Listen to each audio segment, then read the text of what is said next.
ನಮಸ್ಕಾರ ವೀಕ್ಷಕರೇ, ಇದು ನಿಮ್ಮ ಪ್ರಶ್ನೆ ನಮ್ಮ ಉತ್ತರ ಸಂಚಿಕೆ. ಇದು 6ನೇ ಸಂಚಿಕೆ. ಈ ಸಂಚಿಕೆಯ ಮೊದಲನೇ ಪ್ರಶ್ನೆ, MOP ಅಂದರೆ ಪೊಟ್ಯಾಷ್ ಮತ್ತು ಯೂರಿಯಾ ಗೊಬ್ಬರಗಳನ್ನು ನೀರಿನಲ್ಲಿ ಮಿಕ್ಸ್ ಮಾಡಿ ಕೊಡಬಹುದಾ? ಹೌದು, ಖಂಡಿತ ಕೊಡಬಹುದು. ಯೂರಿಯಾ ಗೊಬ್ಬರ ನೀರಿನಲ್ಲಿ ಸಂಪೂರ್ಣವಾಗಿ ಕರಗುತ್ತೆ.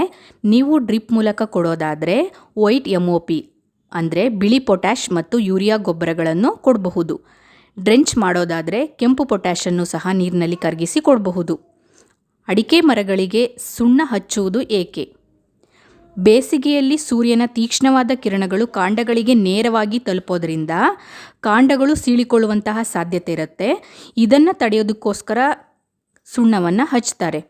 ಸುಣ್ಣ ಹಚ್ಚಿದಾಗ ಕಾಂಡಗಳು ಬಿಳಿ ಬಣ್ಣವಾಗೋದ್ರಿಂದ ಸೂರ್ಯನ ಕಿರಣಗಳು ಚದುರು ಹೋಗ್ತವೆ. ಹಾಗಾಗಿ ಕಾಂಡಗಳು ಒಡೆಯೋದಿಲ್ಲ ಅಥವಾ ಸೀಳ್ಕೊಳ್ಳೋದಿಲ್ಲ.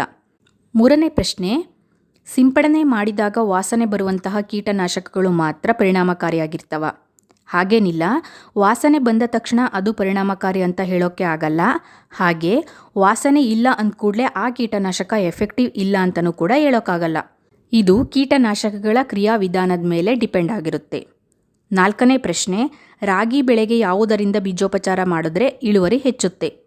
ರಾಗಿ ಬಿತ್ತನೆಗೂ ಮುಂಚೆ ಅಜೋಸ್ಪಿರಿಲಮ್ ಮತ್ತು PSB ಅಂದರೆ ರಂಜಕ ಕರಗಿಸುವ ಬ್ಯಾಕ್ಟೀರಿಯಾ ಎಂಬ ಜೈವಿಕ ಗೊಬ್ಬರಗಳಿಂದ ಬೀಜೋಪಚಾರ ಮಾಡಿ ಬಿತ್ತನೆ ಮಾಡಿದ್ರೆ ಇಳುವರಿ ಹೆಚ್ಚುತ್ತೆ. 5ನೇ ಪ್ರಶ್ನೆ, ನ್ಯಾನೋ ಯೂರಿಯಾ ಉತ್ತಮ ಆಯ್ಕೆನಾ? ಖಂಡಿತ ಹೌದು. ಸಮಗ್ರ ಪೋಷಕಾಂಶ ನಿರ್ವಹಣೆಯಲ್ಲಿ ನ್ಯಾನೋ ಯೂರಿಯಾ ಗೊಬ್ಬರವನ್ನು ಸೇರಿಸ್ಕೊಂಡ್ರೆ ಉತ್ತಮ. ಎಲ್ಲ ಗೊಬ್ಬರಗಳನ್ನು ಬಿಟ್ಟು ಬರೀ ನ್ಯಾನೋ ಯೂರಿಯಾ ಬಳಸಿದ್ರೆ ಉತ್ತಮ ಇಳುವರಿ ಬರೋದಿಲ್ಲ. ಬಿತ್ತನೆ ಸಮಯದಲ್ಲಿ ಹರಳು ರೂಪದ ಯೂರಿಯಾವನ್ನು ಹಾಕಿ ಮೇಲು ಗೊಬ್ಬರ ಹಾಕುವ ಸಮಯದಲ್ಲಿ ನ್ಯಾನೋ ಯೂರಿಯಾ ಸ್ಪ್ರೇ ಮಾಡಿದ್ರೆ ಉತ್ತಮ. ಇದರ ಬಗ್ಗೆ ಮುಂದಿನ ದಿನಗಳಲ್ಲಿ ಸಪ್ರೇಟಾಗಿ ವಿಡಿಯೋವನ್ನು ಮಾಡ್ತೀವಿ.